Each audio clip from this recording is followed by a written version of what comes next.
instance, suppose that there is a student with visual impairment.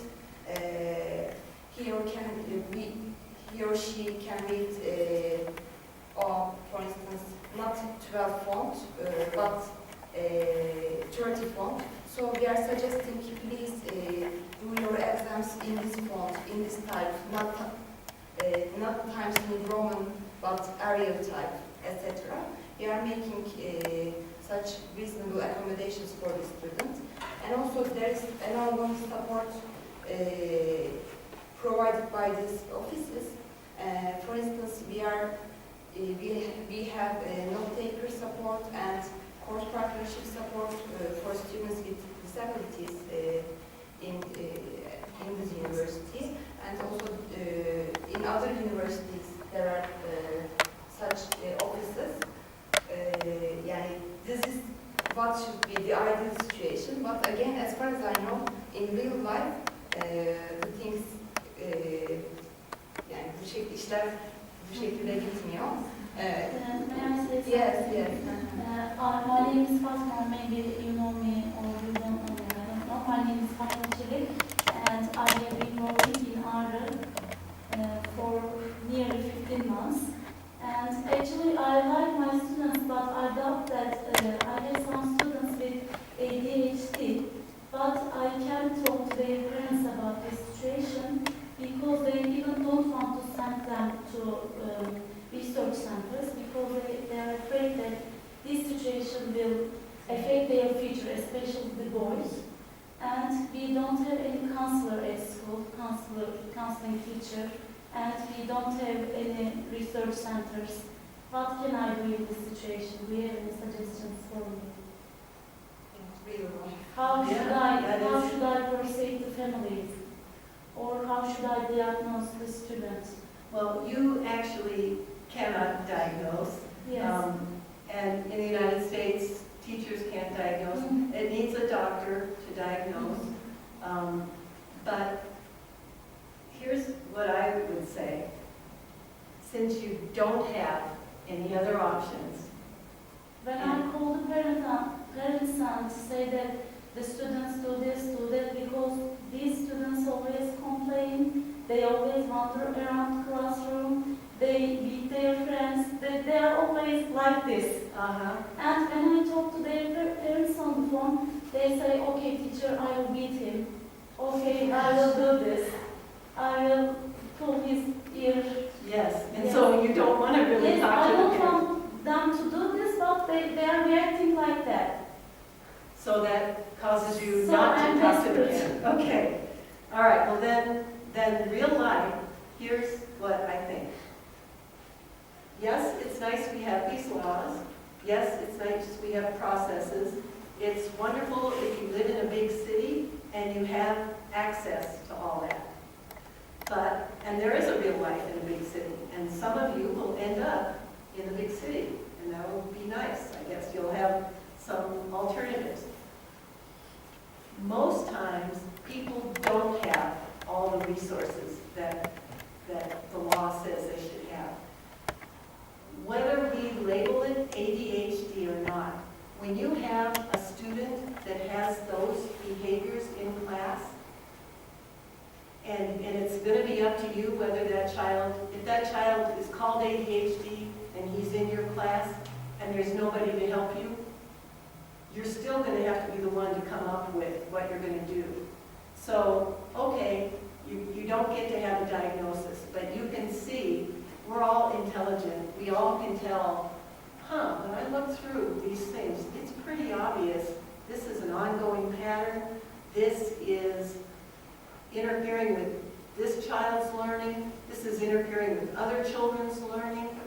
Whether that child has an official diagnosis of ADHD or not, looking at this PowerPoint, looking at some of the resources I've got, they're really, it's the way you approach that child. And as I said, easy for me to stand here and say that. I've got to tell you, even when I work with teachers, and they're motivated teachers, when I go observe them then in class and they're trying to follow through on the program we've come up with. It takes a while to get so that you're kind of in a good space where you stay calm, you remember, okay, I'm going to catch him doing good, reinforce that dramatically. I'm going to immediately, you have to be so organized yourself, and you have to know what it is that you are working on with that child. So I mean, this is, I understand you're desperate, but there's tons, and I mean tons of literature out there now about how to help children in the classroom.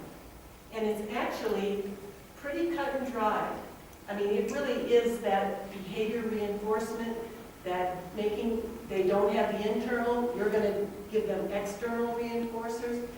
It's you kind of having a certain mode that you click into when you see that you have a child like that in your class. But you first have to do some study yourself, because I am doubting that suddenly, it sounds like maybe in a few years there's an expectation every school will have a school counselor, probably in 3 or 4 years. okay, where by then your hair will be the color that my hair is, so. I'm trying to give them different tasks from normal students, but they are intelligent. They understand that they feel separated from the Yes, class. they belong with the regular normal students. That, and they absolutely do. And unfortunately, they will disrupt the learning of the regular students. Their parents won't want that child in their classroom. You'll kind of be thinking, oh, isn't there a self-contained special ed class they can go to? Actually, they are just like the rest of the population as far as intelligence. It's how they express their symptoms. Do you think I hate to say it because I used to be so against medication, but then when I saw how effective it is, what a difference it made in lives of kids that got on, do you think that those parents would not want their children to be on medication because that would be something negative for their future? I think the labeling is an issue. Oh, yeah. It's an issue in the United States too. Any kind of way that you're different from the norm, and especially, I know you have to, in Turkey, you take exams, everything has to go just right. You do not want to stick out in a negative way at all. With no medication, do you have a multi-grade school? Or what grade are you teaching? All secondary classes, secondary school, but I'm talking about 5th graders now.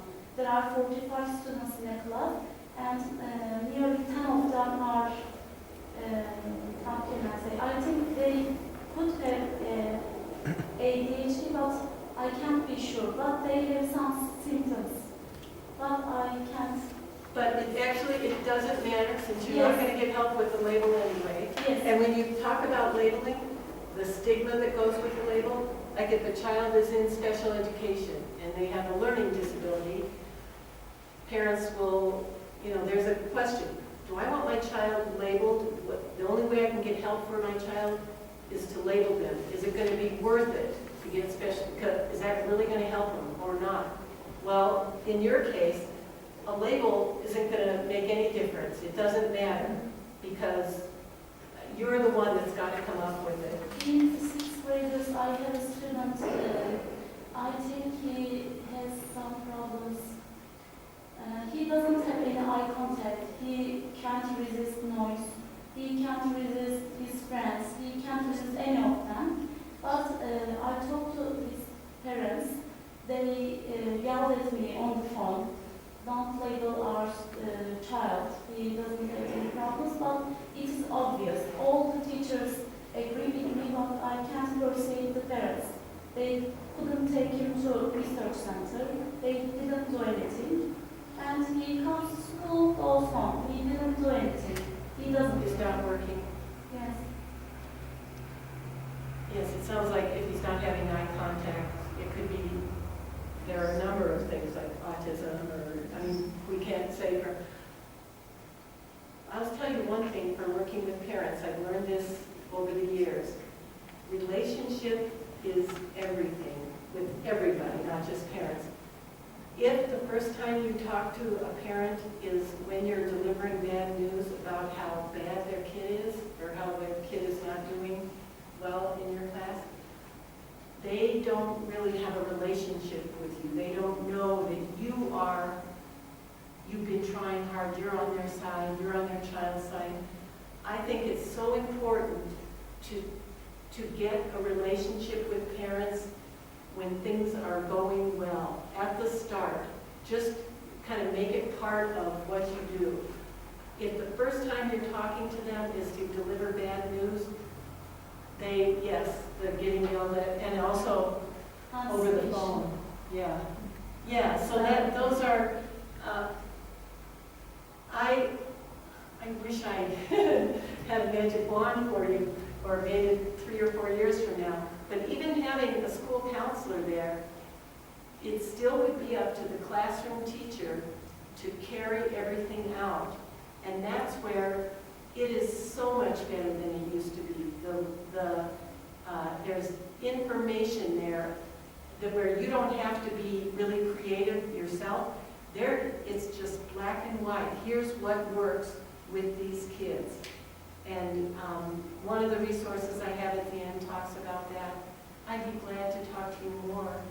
Do you have thoughts at all for what could a teacher do, or where could she go to find out what kinds of resources? Actually, I don't know how to find the resource center in our but when There is a research center, but I can't take the you can pursue can't the take the parents. permission from the family. Okay, so there's, Maybe in such a situation, you can just call the parents and, okay, I'm this and the teacher of your child, and I'm making some regular meetings with parents, and I just want to see you in order to talk and meet together. And in such a situation, maybe they easily can share what's happening in the home. They can firstly share the problem with you, and you can, after that, you can talk about the problem. By this way, they probably they probably do not feel like that their child is labeling, etc. Maybe this way can be more appropriate. Do you think it's going to be possible to invite an expert from the resource center in our to the school about it? I think it can be maybe.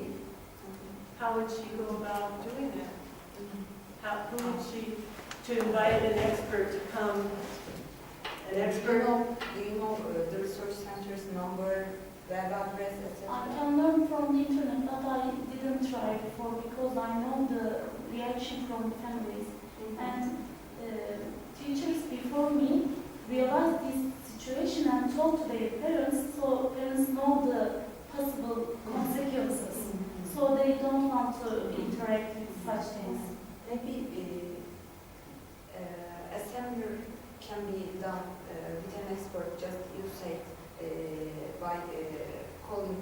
If I do something for these children, I will be alone because I know that no parents will support me. I know that because there are 15 children in a home, so they are not interested in their children.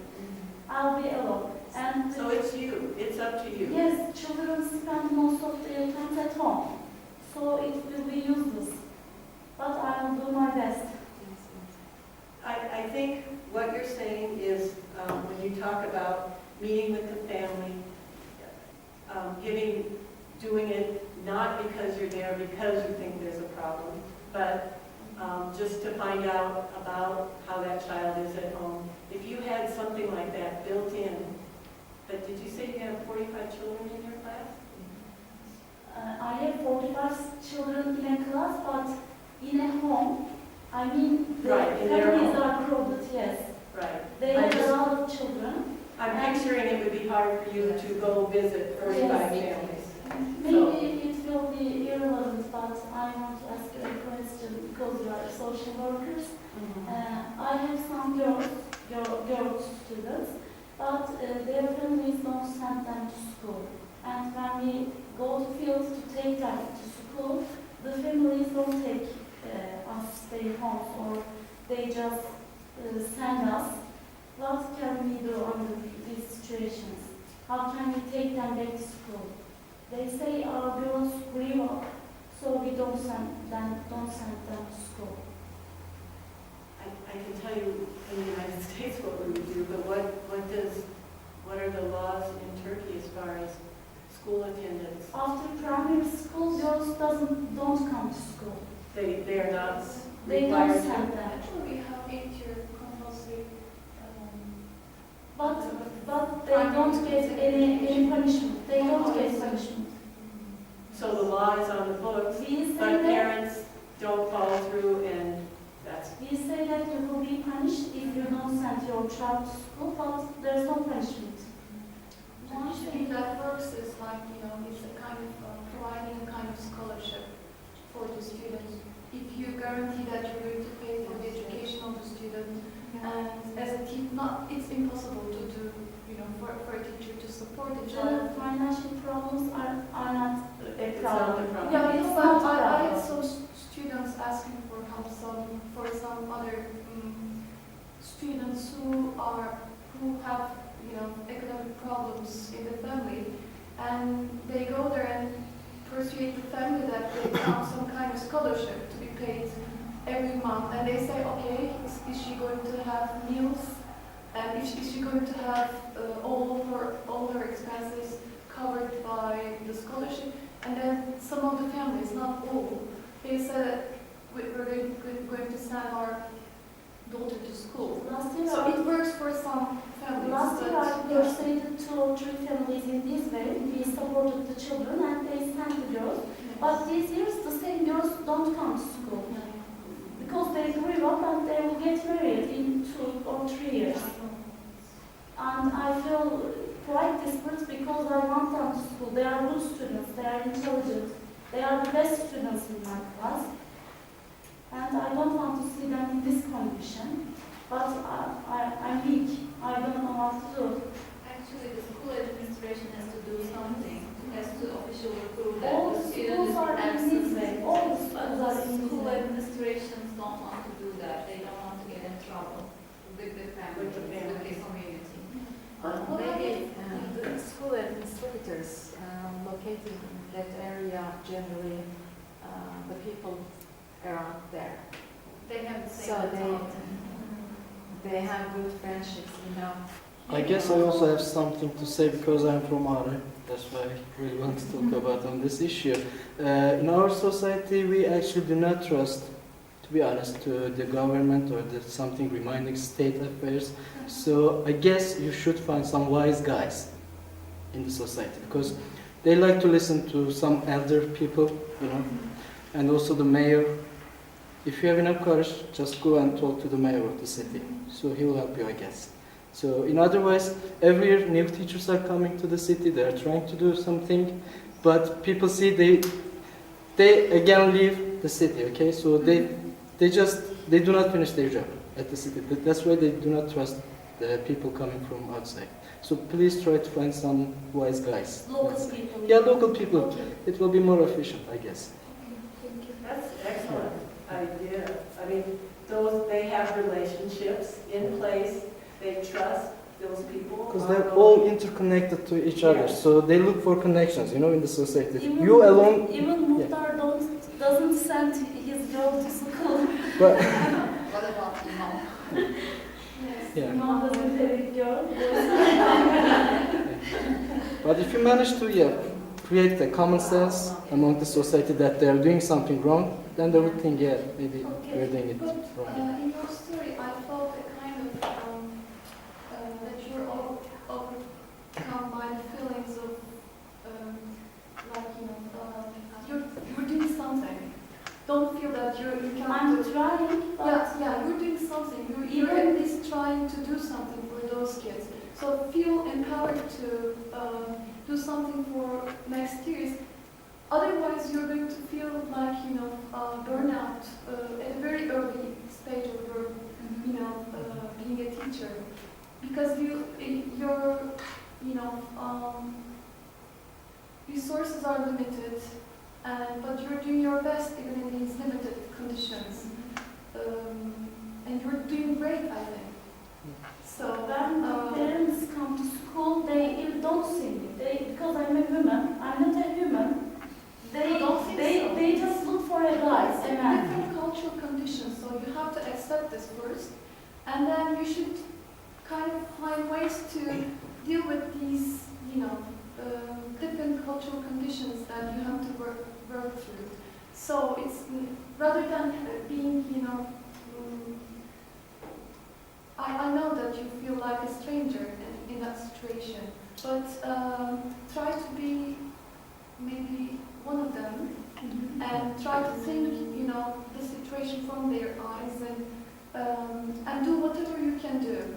And that's, I know it's not enough for us, but we're doing our best in those situations. Can I ask this, at school, at the university, can there be some, not an entire class, but some lessons covering exactly this kind of thing? Because it sounds like a number of people have at least part of their teaching career maybe in a small village or some rural area with a cultural difference. But your suggestion of talking to somebody that's respected in the community, that makes logical sense to all of us. But even if a group of people, of experienced people that had worked out in the field there, and people like you that would have ideas, could there be some way people could kind of create a resource of ideas for people that, I come from the United States, I'll tell you about ADHD and this and that, but that's only a piece of the difficulty. So all of this other is all around it and is equally as important.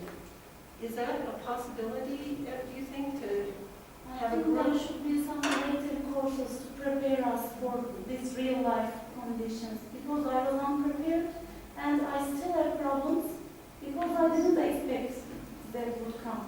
There are many others in Yes. a similar condition. Yeah, I mean, you're actually a resource now to teachers that are going to go out in the field. You know a lot. You know a lot. Guy, you don't know anything. Why are you raising your hand? Yes? Is there a possibility for students, professors, and teachers to organize social media sites where somebody could simply go to the site and find all the resources that you talk about that are available, find them and be able to read and then discuss in that site what to do in class, what to do in the community, how to, I think that's a powerful tool, but is it possible? Because it's a question then of leadership.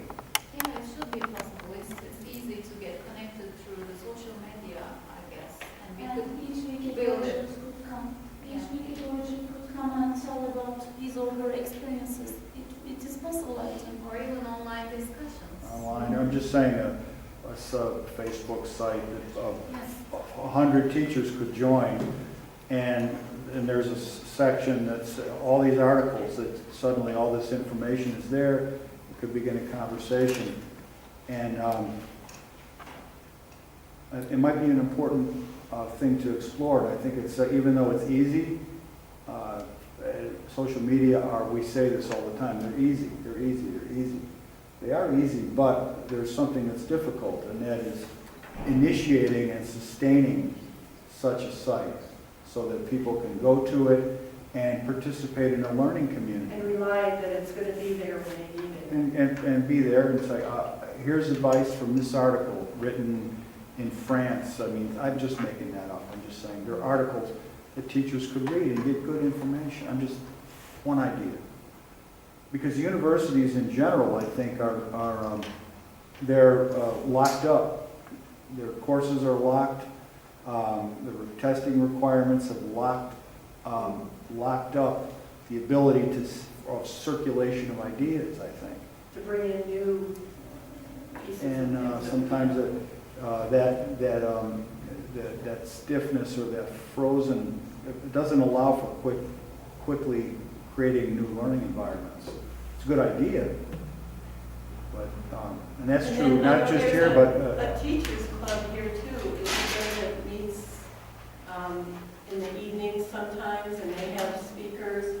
That, I think, yes, have information about things like ADHD and go to, hear about that. But equally as important is how do you function in a remote community that's different from what you're used to. Those kinds of questions don't get dealt with a lot, and that's where things can fall apart. I mean, I know when I went on the Navajo reservation in the beginning, that's a very different culture, and it took me quite a while to figure out how to navigate that. And that's why when you said France guy, I mean, people going and teaching in a different culture, bringing their ideas that don't fit, there are some things that help and that work, and whether you do it with an after-school, after-university evening club, or with Facebook media, whatever, they're really, it would be nice to get a collaboration of different ideas, because there are things that do help.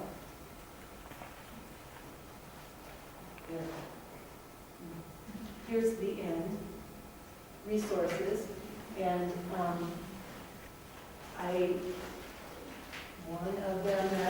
that's got some Turkish is a PDF of 80 excellent accommodations. Yes? I'm the research teacher, but I have a question. Okay. We know that being able to create community in classroom and being able to communicate with the students are really important. But should the other students know about these students with disabilities? I mean, is it okay to ask them to help their friends? Is it okay to? Because this is something we see in our internship with our mental teacher. Is it okay? To share that a child has a disability? Is that what you're asking? Yes, it is to some extent. I have seen, I guess it depends on the classroom atmosphere.